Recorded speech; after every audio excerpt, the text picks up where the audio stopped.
The night sky over southern Ukraine seemed deceptively peaceful, silent, impassive, stretching endlessly. But in war, silence is sometimes the greatest warning. Then a flash tore through the darkness. An explosion echoed not from artillery, but from absolute precision. In just a few seconds, a $3 billion bridge, the vital artery sustaining Russia's entire southern front, was reduced to twisted steel and fire.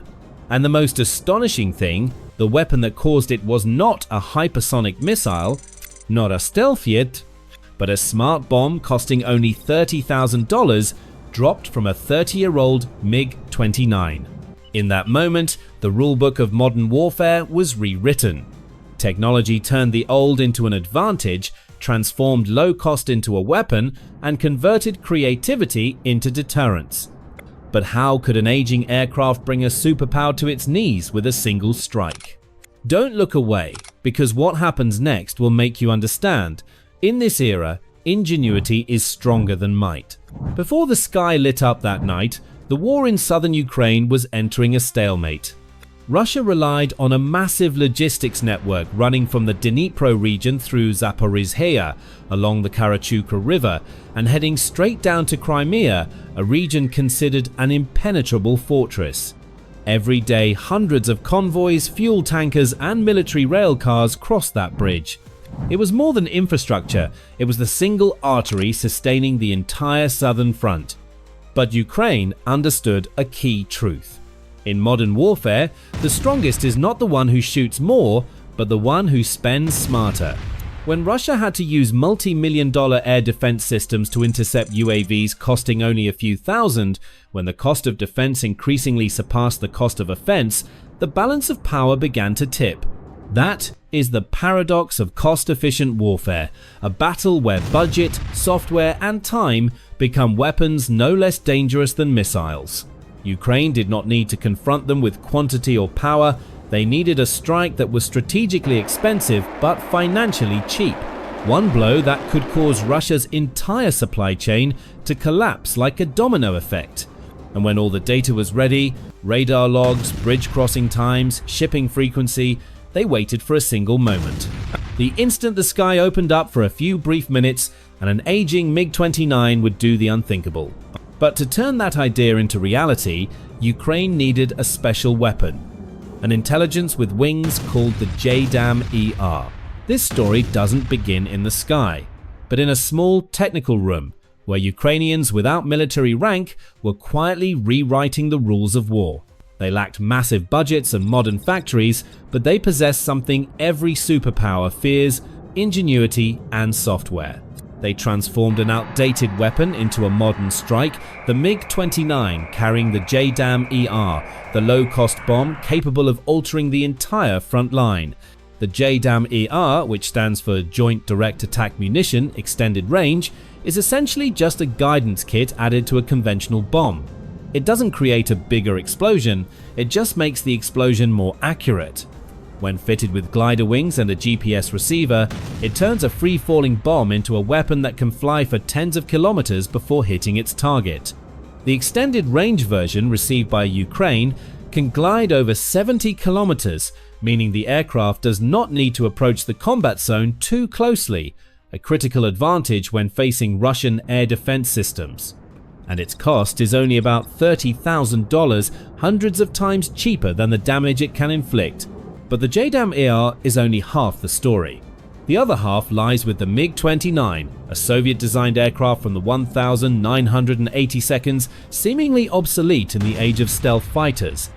Ukraine couldn't build new jets, but they could resurrect the old MiGs by changing the most crucial thing: the software inside. Engineers stripped out the old systems, reinstalled the control interface, and added a navigation pod and conversion kit to allow the MiG to integrate with standard NATO weapons. They didn't need to break the airframe or the engine, they just needed to help the aircraft understand the language of Western weaponry. That is the software-first philosophy, a new mindset in the defense industry. Here, power comes not from steel or engines, but from code, algorithms, and the ability to update faster than the adversary. Every new line of code is a tactical upgrade. Every bug fix is a step forward in cost-efficient warfare, the conflict where costs are low but effectiveness is high. When all the pieces were in place, the MiG-29 could now take off at night, carrying 2 JDAM-ERs under its wings. From a base in central Ukraine, it flew at low altitude, avoiding radar, and then activated the guidance mode upon reaching the edge of the combat zone. On the ground, electronic warfare (EW) units simultaneously went to work. They jammed Russian radar signals, creating a blind spot lasting a few minutes. It was in this brief window that the MiG-29 released the bombs. The JDAM-ER glided in silence, leaving no bright trace, just a small dot on the control screen, then vanished.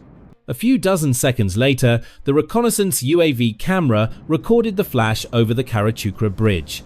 The entire steel structure was torn apart from the center. It was more than just an explosion, it was a strategic statement. A small nation can make a superpower pay a heavy price through smart technology and a perfect East meets West combination. This success did not just come from the bomb, but from the chain of intelligence behind it. In underground bunkers, young engineers updated the guidance software, checked the sensors, tested the anti-jamming signals, and calibrated every piece of software according to real-world conditions. They worked in the dark to ensure the aircraft operated precisely in the light. Without them, there would have been no perfect strike. And it was this synergy of an old aircraft, a low-cost weapon, and a logistic strike tactic, hitting the supply artery instead of direct confrontation, that created the turning point for Ukraine. Instead of trying to destroy every Russian unit, they chose to hit the lifeblood of the entire system. A downed bridge, fuel shortages, delayed ammunition. That is the way to exhaust the strong without firing many shots. Viewed from above, this was a victory of software over steel, of idea over scale. A victory that lay not in the number of planes, but in how they were used. The MiG-29, a symbol of the past, became a testament to the future of modern warfare, where ingenuity, alliance, and technology replace brute force. And the most valuable point lies not in the bomb or the plane, but in the timing, the data, and the alliance network that made the strike indefensible. As the flames subsided over the Karachukra River, the numbers began to speak louder than the gunfire. A smart bomb worth $30,000 had destroyed a bridge and a logistics chain valued at $3 billion. A ratio of 1 to 100, or more accurately, a lesson in economic warfare. For decades, world powers were accustomed to the old equation: large investment, high cost, great power. But in Ukraine, that equation was inverted. A single JDAM-ER, hundreds of times cheaper than the air defense missile used to intercept it, was able to cripple the enemy. That is the essence of cost-efficient warfare, a conflict where money, data, and software become weapons as dangerous as missiles. When the bridge collapsed, the consequences went beyond steel and concrete. Thousands of tons of supplies were blocked, fuel ran short, artillery lacked shells, and soldiers had to wait for temporary ferry crossings. Russia had to choose between two bad options: spend hundreds of millions more to protect every single bridge, or accept the gradual loss of combat capability. For every repair attempt, another JDAM waited in the sky. To counter, Moscow expanded its distributed air defense network, increasing radars and setting up jamming grids. But that only drove costs up further. One side spent millions of dollars for every interception, while the other spent only tens of thousands to inflict comparable damage. And it is this disparity that decisively tipped the battlefield in favor of the side with ingenuity and patience. The reality shows, when one side has to spend 10 times more to defend and the other needs only a few low-cost strikes to destroy, victory no longer belongs to might, but to the equation of cost sustainability. That is why people say, in the new era, the budget is the front line, and technology is the weapon. But just when Russia thought they had found a way to cope, a deeper problem emerged, and this time, it couldn't be solved with money alone. The strike on the Karachukra bridge demonstrated how a low-cost weapon could change the dynamics, but it also clearly exposed its scope and limitations. The JDAM-ER is not a universal weapon. it is the perfect tool for a singular goal: the destruction of fixed infrastructure bridges, fuel depots, ammunition bunkers, and logistics hubs. It does not hunt mobile targets, nor does it react quickly to change. It is static, cold, and precise, like a hammer hitting the main artery instead of the muscle. The cycle of such a logistics strike lasts only minutes, but is prepared over weeks. First, reconnaissance UAVs collect supply route data, then the EW, Electronic Warfare Unit, opens a stealth window for a few minutes by blinding the radar. Finally, the upgraded MiG-29 releases the JDAM-ER from a distance, allowing the bomb to glide autonomously toward the target using GPS guidance. From detection to neutralization takes mere seconds, but the strategic pressure lasts for months. The effective range of the JDAM-ER is approximately 70 kilometers, enough for the aircraft to operate outside the kill zone of medium-range air defense systems like the Buk M2. This allows Ukraine to maintain a low-loss, long-range strike strategy fitting the cost-efficient warfare philosophy. However, the system also has boundaries. If the enemy activates strong jamming, the GPS signal is interfered with, or the target moves constantly, the accuracy significantly decreases. In poor weather conditions, thick clouds, or strong winds, the JDAM-ER can deviate by several dozen meters, sometimes enough to ruin the entire mission. Another limitation lies in data and software. The JDAM-ER does not select its own target. It relies on the chain of sensing, reconnaissance, analysis, and confirmation. Just a slight deviation in the data chain could send the strike off course. That is why the human factor is retained in every operation. No attack decision is handed over entirely to the algorithm. This is also the commitment of Ukraine and its Western partners that intelligent deterrence must always be accompanied by ethical control. Nevertheless, within the scope for which it was designed, the effectiveness of the JDAM-ER is astonishing. A single bomb can sever a supply line, forcing the enemy to disperse resources, prolonging the operation time, and lowering troop morale. If a division previously needed a month to weaken the enemy's logistics chain, now it only takes a team of engineers, a reconnaissance UAV, and a MiG-29 pilot. That is not magic, that is the optimization of data and cost. However, every efficiency has its price. As warfare becomes increasingly dependent on software, the risk of hacking, signal spoofing, and control takeover becomes a constant concern. A faulty algorithm could make the bomb hit the wrong target, leading to severe political consequences. Therefore, every software update for the JDAM-ER is manually verified, and every mission requires dual confirmation to ensure that technology still serves humanity rather than replacing it.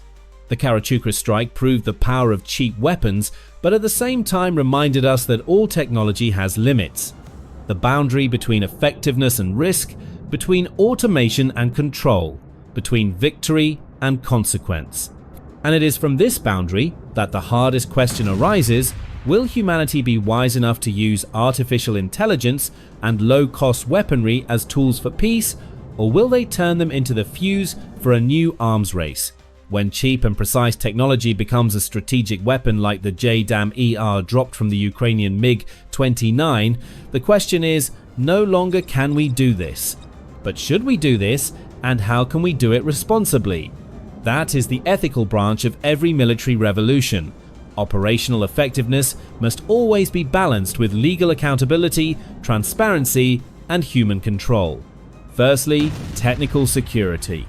The system relies on data, satellites, UAVs, GPS signals, and allied intel streams. When every attack decision is data-driven, the risk of hacking, spoofing, and forgery becomes a tangible threat.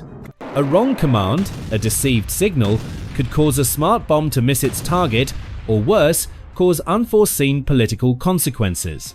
Therefore, every platform using the JDAM-ER or similar tools must have layers of cyber protection, audit procedures, and human-in-the-loop capability before transitioning to action. Secondly, legal accountability. Targeting logistics, infrastructure bridges, stations, fuel depots is an action with a clear military objective. However, the laws of war require a distinction between military and civilian targets, proportionality of benefit to harm, and measures to minimize civilian casualties. When a logistics strike causes major disruption to civilian life, supply, medical services, competing residential areas, the legal and ethical responsibility must be seriously considered. This is not an argument against the use of cost-efficient warfare, but a reminder: effectiveness cannot come at the expense of harming civilians. Thirdly, human control and operational transparency.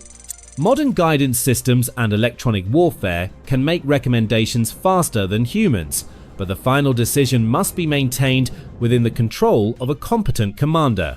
Audit logs, confirmation procedures, and the ability for independent investigation must be designed from the outset. Alliances like NATO can help set common standards, sharing deterrence intelligence, targeting criteria, and rules for checking before approving a logistics strike. Fourthly, strategic sustainability. When one side relies on the JDAM-ER and upgraded MiG-29 to destroy infrastructure, the adversary will adapt, increasing jamming, deploying decoys, and improving the redundancy of their transport network. That reaction could shift the battlefield into a new, more expensive, and complex technological race, and the ethical problem emerges at a systemic scale. The alliance must consider how to supply low-cost weapons without pointlessly prolonging the conflict. Finally, the impact on civilian and non-military infrastructure. A successful tactic in drone warfare or logistics strikes can be copied and used against civilian infrastructure if legal boundaries and strict control are not maintained. Therefore, in parallel with the development of the JDAM-ER, upgraded Ukrainian MiG-29 or any smart bomb, there must be export standards, supply chain monitoring, and a commitment to transparency from manufacturers, suppliers, and allies. This is an opportunity for NATO and its US partners to lead, not just by providing weapons, but by exporting ethical standards, audit procedures, and anti-abuse technology. In summary, cheap but precise weapons change the strategic equation, but that change carries a great responsibility. Ensuring cybersecurity, maintaining human-in-the-loop control, adhering to the laws of war, managing the risk of spillage onto civilian life, and setting standards for transparency within the alliance. Otherwise, low cost could become the excuse for a technological race that erodes international law and human security. So when technology and cost are used to protect peace, who will police the police, and what standard will prevent the technological race from becoming the next crisis? As the smoke over the Karachukra River began to fade, the battlefield came into focus.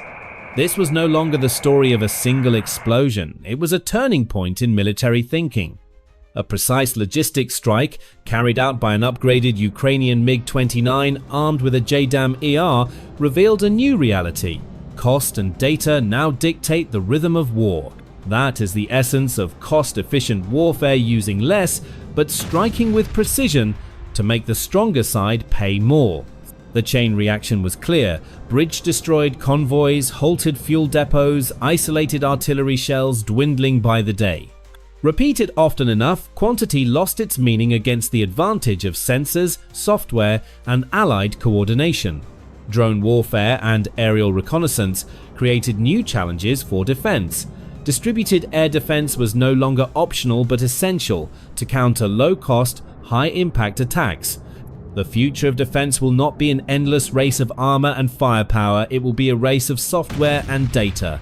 NATO precision weapons and allied technology transformed aging platforms into modern assets, but the greater strength lies in coordination. Shared intelligence, synchronized algorithm updates, and unified control standards. When these information networks operate seamlessly, deterrence intelligence, the ability to prevent conflict before it starts, becomes achievable. That is the face of modern deterrence, not the size of an arsenal, but the ability to integrate information, software, and policy to maintain stability. We must see this event through two lenses, as a warning and as an opportunity. A warning, because low-cost technology can be copied quickly. spreading conflict without ethical standards or export controls. An opportunity because the same technology can protect civilians when applied to resilient logistics, protection defending hospitals, food supplies, and infrastructure through distributed air defense, constant software updates, and allied support. Strategically, the lesson is simple. Investing in sensors, software, and rapid updates matters far more than amassing vehicles and shells. An upgraded MiG-29 carrying a JDAM-ER can cripple an enemy's logistics, but a distributed air defense network kept current through software and shared allied data can reduce the enemy's window of attack and safeguard civilian infrastructure. This is the strategy the United States and NATO can and should lead, not just selling weapons, but exporting standards, audit processes, and human-in-the-loop systems to ensure technology is used for responsible deterrence. Industrially, the transformation will be swift. Defense software, startups, system integrators, and agile supply chains will be the winners. They will deliver patches, anti-jam features, and data fusion platforms that make deterrence intelligence work in real time. This revolution will not only change how wars are fought, it will redefine how nations protect civilians and infrastructure in times of peace.